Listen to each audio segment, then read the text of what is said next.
خوश आमदीद। हमारी आज की दुनिया अनदेखी शाहराहों पर चलती है जो हमारे सरों से सैकड़ों बल्कि हजारों किलोमीटर ऊपर हैं। ये वो रास्ते हैं जहां सैटेलाइट सफ़र करते हैं और आज हम इन्हीं आसमानी शाहराहों के राज जानने वाले हैं। तो सवाल ये है कि ये सब काम कैसे करता है? आखिर क्या चीज़ है जो हमारे फ़ोन पर जीपीएस को रास्ता दिखाती है, टीवी सिग्नल्स को दुनिया भर में पहुंचाती है और इंटरनेट को दूर दराज के कोनों तक ले जाती है? ये सब कैसे मुमकिन है? अच्छा, तो इसका सारा जवाब छुपा है इनके मदार यानी ऑर्बिट में। ये वो खास अनदेखे रास्ते हैं जिन पर सैटेलाइट्स ज़मीन के गिर्द घूमते हैं, बिल्कुल वैसे ही जैसे सैयारे सूरज के गिर्द। सैटेलाइट्स को असल में उनके ज़मीन से फासले की बुनियाद पर ही क्लासिफाई किया जाता है और यही फासला तय करता है कि वो क्या काम करेंगे। तो चलें अपना सफ़र शुरू करते हैं सबसे ऊंचे मदार से, जिसे जियो स्टेशनरी अर्थ ऑर्बिट या आसान लफ्ज़ों में जियो कहा जाता है। ज़रा इस नंबर को देखें, 35,786 किलोमीटर। ये इतनी ज़्यादा बुलंदी है कि सोचें, ये ज़मीन के क़ुतर से भी तकरीबन 3 गुना ज़्यादा फासला है। वाकई बहुत ही ऊपर। अब इस मदार की सबसे दिलचस्प बात क्या है? वो ये कि इसमें मौजूद सैटेलाइट ठीक उसी रफ्तार से घूमता है जिस रफ्तार से हमारी ज़मीन। नतीजा, अगर आप ज़मीन से देखें तो ऐसा लगेगा कि सैटेलाइट आसमान में एक ही जगह पर रुका हुआ है, जादू की तरह। तो उसकी कुछ ख़ास बातें हैं। क्योंकि ये एक जगह पर टिका हुआ नज़र आता है, इसलिए ये ज़मीन के एक बहुत बड़े हिस्से, तकरीबन 1/3 सैयारे को हर वक्त देख सकता है। लेकिन इतनी ज़्यादा ऊंचाई की एक कीमत भी है। सिग्नल को ज़मीन तक आने और वापस जाने में थोड़ा वक्त लगता है, जिसे हम टेक्निकल ज़बान में लेटेंसी या ताख़ीर कहते हैं। इन्हीं खुसूसियात की वजह से जियो सैटेलाइट्स टीवी ब्रॉडकास्टिंग और मौसम की पेशगोई के लिए बिल्कुल परफेक्ट हैं। कभी सोचा है कि सैटेलाइट टीवी की डिश हमेशा एक ही तरफ क्यों होती है? वो इसीलिए क्योंकि उसका सैटेलाइट आसमान में हमेशा एक ही जगह पर मौजूद होता है। अच्छा जी, अब जियो से थोड़ा नीचे आते हैं और अगली लेयर की तरफ बढ़ते हैं, मीडियम अर्थ ऑर्बिट यानी एमईओ। जैसा कि नाम से ही जाहिर है, ये मदार एलईओ और जियो के बीच में एक बहुत बड़े इलाके पर फैला हुआ है। इसकी बुलंदी 2000 किलोमीटर से शुरू होकर 35,000 किलोमीटर से कुछ ज़्यादा तक जाती है, जो इसे काफ़ी वर्सटाइल जोन बनाता है। तो एमईओ एक तरह से बीच का बेहतरीन रास्ता है। इसका कवरेज एरिया एलईओ से बड़ा है, लेकिन जियो से छोटा है। और सबसे अहम बात, ज़मीन से कम फासले की वजह से सिग्नल की ताख़ीर जियो के मुकाबले में काफ़ी कम होती है। तो फिर ये मदार किस काम आता है?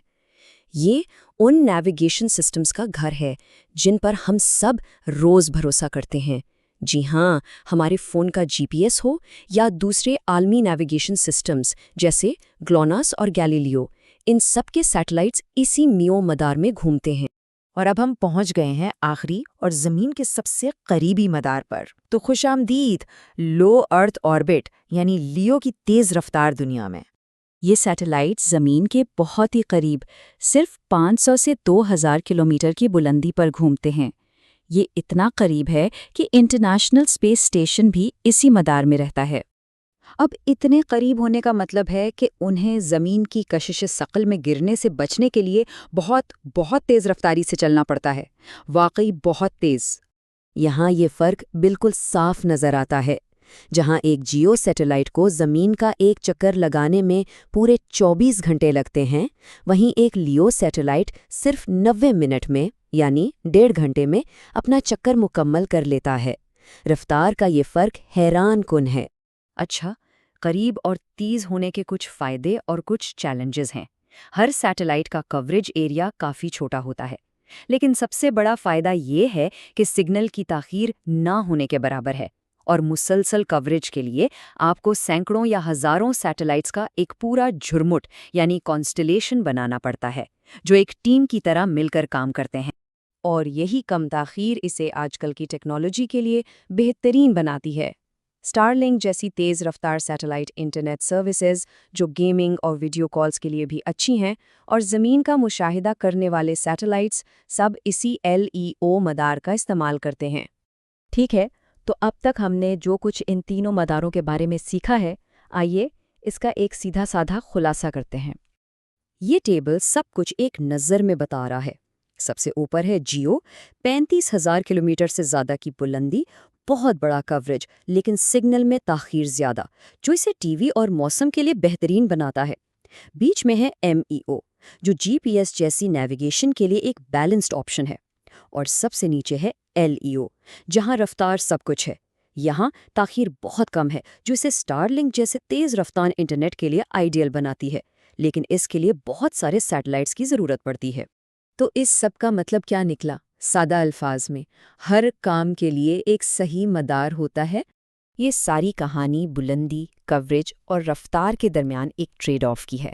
انجینئرز کو اپنے مشن کی ضرورت کے حساب سے بہترین مدار کا انتخاب کرنا ہوتا ہے، چاہے انہیں پوری دنیا میں ٹی وی سگنل بھیجنا ہو، کسی گاڑی کو راستہ دکھانا ہو، یا کسی دور دراز گاؤں میں تیز رفتار انٹرنیٹ پہنچانا ہو۔ اور یہاں ایک سوچنے کی بات ہے، ان مداروں میں دسیوں ہزار نئے سیٹلائٹس بھیجنے کے منصوبے بن رہے ہیں۔ یہ ہماری دنیا کے لیے کون سے نئے امکانات کے دروازے کھولیں گے؟ کیا یہ عالمی رابطے میں انقلاب لائیں گے یا خلا میں مزید بھیڑ پیدا کریں گے؟ یہ ایک ایسا سوال ہے جس کا جواب ہمیں آنے والا وقت ہی دے گا۔